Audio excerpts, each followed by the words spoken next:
अस्सलाम मेरे प्यारे बच्चों, आज मैं लेके आई हूँ कक्षा चौथी के लिए। पाठ का नाम है जब मैं हनुमान बना। जैसे कि हम ये कहानी पढ़ रहे थे, तो आगे पढ़ने से पहले थोड़ा बहुत और दोहराना चाहूँगी ताकि आप लोगों को अच्छे से समझ आए।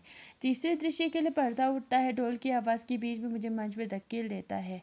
कोई मुझे धक्का दे देता है तो मैं गिरते गिरते बचता हूँ। जैसे ही मैं मंच पे पहुँचती हूँ तो मेरे हाथ पैर ठंडे हो जाते हैं और मैं कुछ बोल ही नहीं पाती हूँ। जब कुछ बोलने के लिए मुंह खोलती हूँ तो गाले से आवाज़ ही नहीं निकलती है। तभी अध्यापिका मुझे ऐसा लगा कि अध्यापिका मुझसे कुछ कह रही है। मैंने बिना सोचे समझे वो सब दोहराने शुरू कर दिया और मैं श्री राम के चरणों में बैठ के श्री राम से कह रहा था कि हे स्वामी, मैं आपका आज्ञाकारी सेवक हूँ। आपके लिए अपनी जान की बाजी लगा दूंगा। हे भगवान, तुमने तो अपनी पूंछ लगाई ही नहीं, अध्यापिका ने कहा। अध्यापिका मुझे कह रही थी कि आपने अपनी पूंछ लगाई ही नहीं, मगर मैं श्री राम के चरणों में बैठकर उनसे ये सारी बातें कह रही थी। तो कहानी को आगे पढ़ते हैं। मैं उम्मीद करती हूँ कि आप लोगों को कहानी अच्छे से समझ आ रहा होगा। मैंने भी वाकया जो कि तू दोहरा दिया। हे भगवान, तुमने तो अपनी पूंछ लगाई ही नहीं, राम ने धीरे से कहा। बेवकूफ़ी मत करो, पूंछ तुम्हें लगानी थी, मुझे नहीं। मैंने पीछे हाथ लगाकर देखा। अपनी भूल सुधारने के लिए बोला, मेरा मतलब अपनी पूंछ से ही था। अध्यापिका पीछे से कह रही थी, कूदो कूदो। मैंने फिर बिना सोचे समझे दोहरा दिया, तुम कूदो कूदो। राम ने ठहर कर कहा, तुम कूदो। दोबारा अपनी गलती सुधारने के लिए मैंने पागलों की तरह कूदना शुरू कर दिया।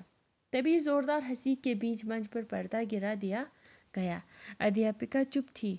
उनका मुंह लाल हो गया था। उन्होंने आगे के दृश्यों के लिए मेरी भूमिका काट छाट कर छोटी कर दी।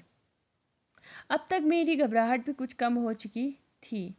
पर्दा उठा। मैंने अपनी स्वर ठीक से बोले, अशोक वाटिका में सीता के सामने पहुंचकर उन्हें राम की अंगूठी दिखाई। कहा, माता, भगवान राम को आपकी बहुत चिंता सता रही है। अब मैं इसको आसान हिंदी में समझाने की कोशिश करूँगी। उम्मीद है आपको समझ आएंगे। जो कठिन शब्द हैं उनको भी आसान हिंदी में समझाने की कोशिश करूँगी, ताकि उम्मीद करती हूँ कि आप लोगों को अच्छे से समझ आएंगे। हे भगवान, तुमने तो अपनी पूंछ लगाई ही नहीं, अध्यापिका ने कहा। मैंने भी जू की तू दोहरा दिया। हे भगवान, तुमने तो अपनी पूंछ लगाई ही नहीं। अब क्या होता है कि मुझे लगा अध्यापिका मुझे कुछ कह रही है, मुझे वो भी शायद बोलना होगा। अध्यापिका बोल रही थी कि आपने अपनी पूंछ लगाई ही नहीं। तो मैंने भी वही सारी बातें दोहराना शुरू कर दिया। हे भगवान, तुमने तो अपनी पूंछ लगाई ही नहीं। राम ने धीरे से कहा, बेवकूफ़ी मत करो, पूंछ तुम्हें लगानी थी, मुझे नहीं। अब राम जो मेरे कानों में आके धीरे से कहता है कि बेवकूफ़ी, मूर्खता मत बनो, पूंछ तुम्हें लगानी थी, मुझे नहीं। क्योंकि तुम हनुमान बने हो तो तुम्हें पूंछ लगाना था, मुझे नहीं। मैंने पीछे हाथ लगाकर देखा।